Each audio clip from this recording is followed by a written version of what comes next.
Hello दोस्तों, एक बार फिर से आपका स्वागत है ponky academy of e learning के अगले भाग में, जहां हम बात करने वाले हैं ऑपरेटिंग सिस्टम विंडोज एक्सपी की।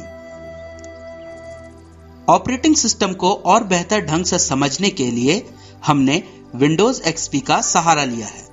यह माइक्रोसॉफ्ट द्वारा विकसित ऑपरेटिंग सिस्टम है। इस वक्त जो आप अपने सामने देख रहे हैं, यह स्क्रीन कंप्यूटर के शुरू होने पर नजर आती है। इसे ही हम डेस्कटॉप बोलते हैं। यह सामान्य अंतराफलक है जिसे हम कॉमन इंटरफेस कहते हैं और इसी के जरिए हम कंप्यूटर से बात करते हैं। सारे प्रोग्रामों पर इस डेस्कटॉप के द्वारा जाकर उन्हें खोला जा सकता है।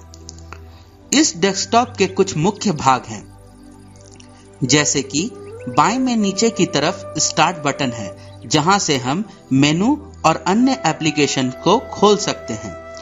उसके ठीक बगल में है यह टास्क बार, जिसमें कुछ महत्वपूर्ण प्रोग्रामों के शॉर्टकट बने हुए हैं तथा साथ ही इसमें हमें यह पता चलता है कि इस वक्त हमारे कंप्यूटर पे कौन कौन से प्रोग्राम चल रहे हैं। इसके बाद डेस्कटॉप में यह जो छोटी छोटी तस्वीरें नजर आ रही हैं, ये हैं आइकॉन्स।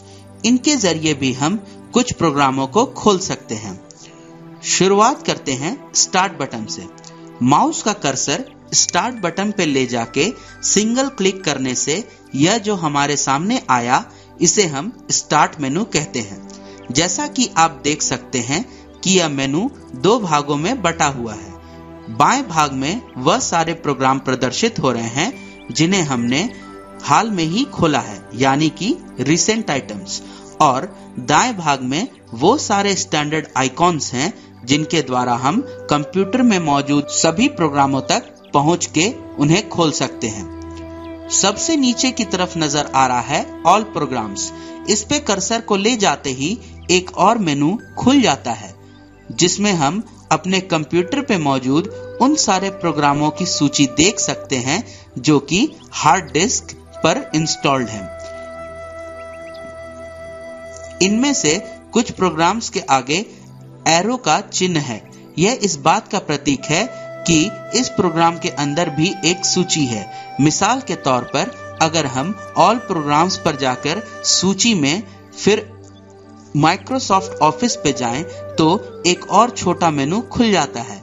इसका मतलब यह है कि MS ऑफिस यानी माइक्रोसॉफ्ट ऑफिस जो हम देख रहे हैं, वह एक पैकेज है और इसके अंदर छोटे छोटे सॉफ्टवेयर या प्रोग्राम्स हैं।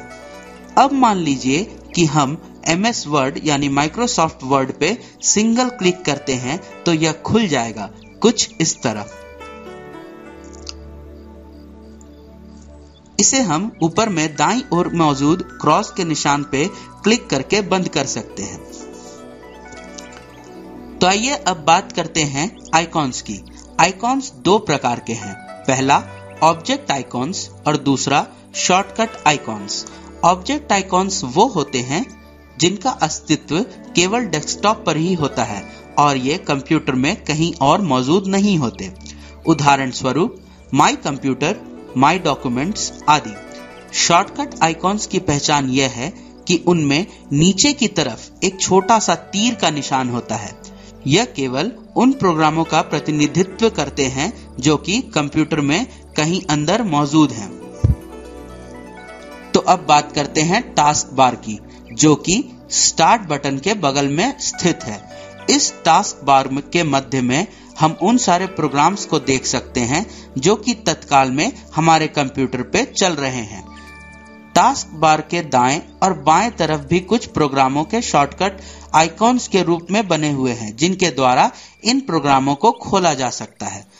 टास्क बार में दाईं तरफ के हिस्से को क्विक लॉन्च बार कहते हैं और बाईं तरफ के हिस्से को नोटिफिकेशन एरिया या सिस्टम ट्रे कहते हैं। सिस्टम ट्रे में कंप्यूटर अपने अंदर चल रही गतिविधियों को दर्शाता है, जैसे कि उसकी बैटरी की हालत, इंटरनेट कनेक्शन की स्थिति आदि।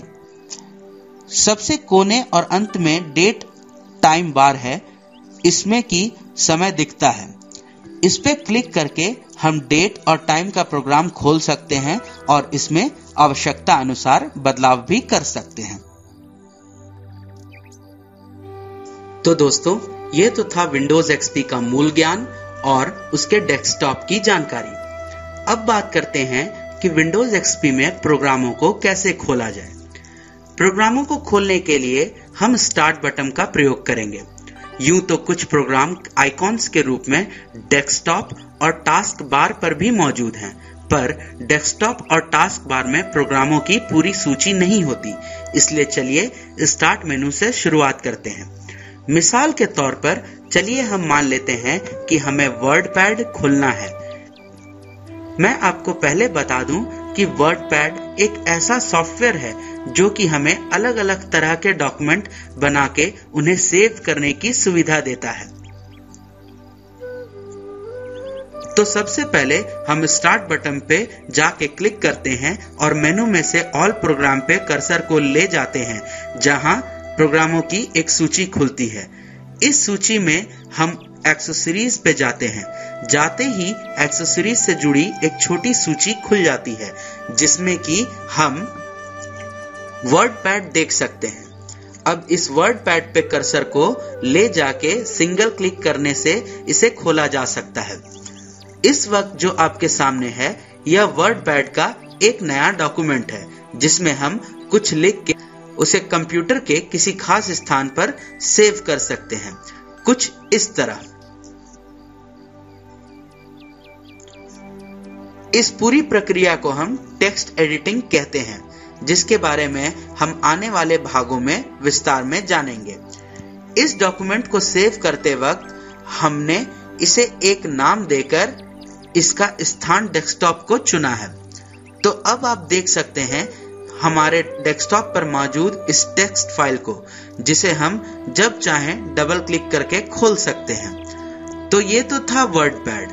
आइए अब किसी ऐसे प्रोग्राम का उदाहरण लें जिसे हम एक से अधिक स्थान पर जाके खोल सकते हैं। मान लीजिए इंटरनेट एक्सप्लोरर। इंटरनेट एक्सप्लोरर एक ऐसा प्रोग्राम है जिसके जरिए हम इंटरनेट का इस्तेमाल कर सकते हैं। तो इंटरनेट एक्सप्लोरर खोलने का हमारा पहला तरीका स्टार्ट मेनू के जरिए है, बिल्कुल पिछले उदाहरण की तरह। पर इंटरनेट एक्सप्लोरर को सीधे डेस्कटॉप या टास्क बार के जरिए भी खोला जा सकता है। आप इस वक्त देख सकते हैं कि नीले रंग में अंग्रेजी का लेटर C लिखा हुआ आइकॉन है। यह ही इंटरनेट एक्सप्लोरर का आइकॉन है, जिस पे डबल क्लिक करके इसे खोला जा सकता है। यह स्टार्ट मेनू के अंदर मौजूद इंटरनेट एक्सप्लोरर का शॉर्टकट है। इसी तरह का एक आइकॉन आप टास्क बार में भी देख सकते हैं, जिस पे सिंगल क्लिक करके इसे खोला जा सकता है, कुछ इस तरह। तो ये था प्रोग्रामों को खोलना। अब आगे हम जानेंगे कि यह जो विंडोज एक्सपी का ज्ञान हम ले रहे हैं, इसमें विंडोज का आखिर मतलब है क्या।